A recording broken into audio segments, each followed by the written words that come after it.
Is Honorable Ababu na Mwamba, Cabinet Secretary, Minister of Youth Affairs, the Arts and Sports. Be accompanied by Ismail Muhalim Madei, Engineer Peter Tum, in the presence of Honorable Daniel Wanyama Sitati.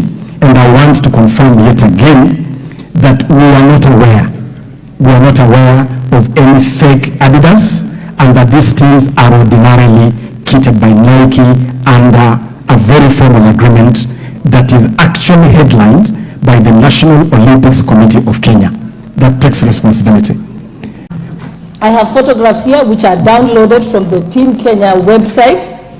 The Africa Beach Games that happened, the second edition.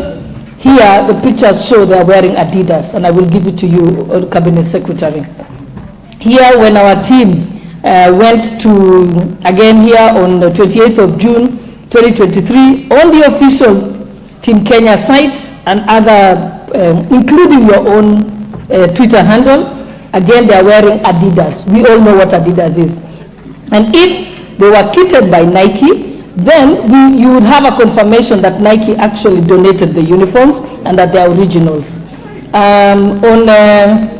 Again here I have a picture of our teams again. In fact, the CEO of the Paris 2024 Olympics alerted on the use of fake kits by Kenya, and I have that email. Again, on the 27th of July, our national team, 3x3 under 23, left the country for the FIBA National League Games. Again, here are their pictures wearing fake Adidas.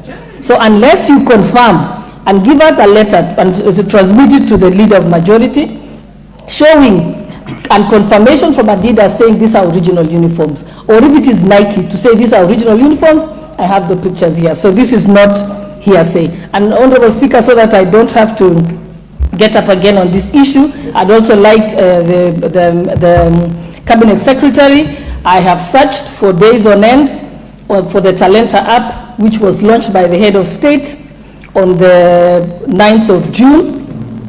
No, yes, 9th of June. It is here. Again, there is no app that exists. What the president launched does not exist at all. We'd like to know, does Talenta Hela exist? Ama ni Talenta Hewa?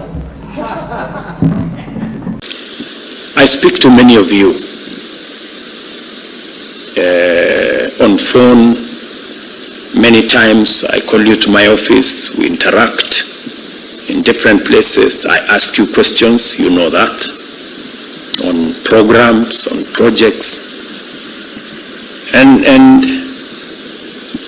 I find that many of you, the people I speak to, don't even know what is going on in your ministries or departments.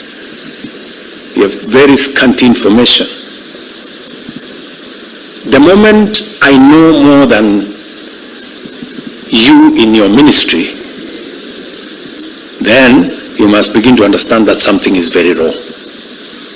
Because by constitution, you are supposed to advise me. Explain to me how you are going to advise me if you have less information than I do. Who is going to be advising who? I call many PSs. You ask them what's going on here. They have no clue. And this is your department. That is the job that you have. You are not a messenger. You are not a security person. You are not a photographer. You are not a watchman. You are the PS or the minister. And the job of the minister and the PS you don't know, or you don't have information. How do you run a ministry or a department or a parastatal if you have no information? That is the highest level of incompetence. So please, take time, read. There's a lot of literature on your desks. There's a lot of briefs from departments. There are a lot of briefs from all manner of places. Read. I take time myself to read, because it's the only way you can have the correct information for you to be able to make the right decisions. You can never, I promise you, you can never make the right decisions if you do not have the correct information. It will all be a game of guesswork. Get as much. We have many good officers. They send us briefs to our desks, but because of whatever reason, people don't want to read. They don't want to understand what's going on in their state departments or ministries or where they're supposed to be doing. So please, let me ask you, I get a lot of feedback from the public.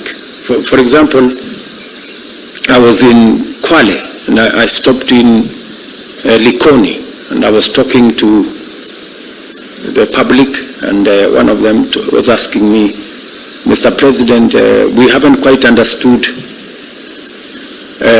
how the Hustler Fund Phase 2 is working. How do we form the groups? And I remember I called CS Chelugui. I didn't find him, so I called his PS, and I found her, and I explained to her, I told her, look, the public is not understanding this. Did I call you or not? On Sunday.